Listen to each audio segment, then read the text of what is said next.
मोठी बातमी आहे. चंद्रहार पाटील हे उद्या शिंदेंच्या शिवसेनेत प्रवेश करणार आहेत.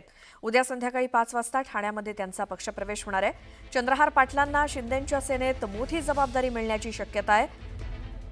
त्यांचा पक्षप्रवेश उद्या संध्याकाळी 5 वाजता होणार आहे. शिवसेना उद्धव बाळासाहेब ठाकरे पक्षातनं ते शिंदेंच्या शिवसेनेत प्रवेश करणार आहेत.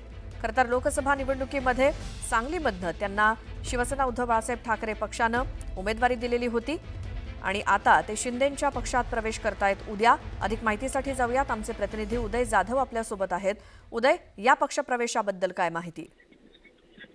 चंद्रहार पाटील उद्या संध्याकाळी शिवसेनेमध्ये पक्षप्रवेश करणार आहेत. उपमुख्यमंत्री आणि शिवसेनेचे मुख्य नेते एकनाथ शिंदे यांच्या उपस्थितीमध्ये हा पक्षप्रवेश होणार आहे. आपण पाहिलं की 2 आठवड्यांपूर्वी शिवसेनेचे नेते उद्योगमंत्री उदय सामंत यांनी त्यांची सांगलीमध्ये जाऊन भेट घेतली. त्यावेळेला चंद्रहार पाटील यांनी उदय सामंत यांचं स्वागत देखील केलं होतं. तेव्हाच खरंच ही बातमी जी आहे ती बाहेर आली होती की चंद्रहार पाटील हे लवकरच पक्षांतर करणार आहेत. आपल्याला सर्वांना कल्पना आहे की चंद्रहार पाटील हे शिवसेना उद्धव बाळासाहेब ठाकरे पक्षामधूनच त्यांनी लोकसभा निवडणूक लढवली होती सांगली विधानसभा लोकसभा मतदारसंघातून. मात्र आता त्यांचा पराभव झाल्यानंतर त्यांनी वेगळा पक्ष निवडण्याचा निर्णय घेतलेला आहे.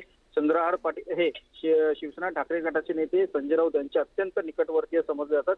तेच आता पक्षांतर करत असल्यामुळे ठाकरे गटाला लागलेली गळती जी आहे ती काही केल्या थांबताना दिसत नाहीये. उदय, धन्यवाद या माहितीसाठी.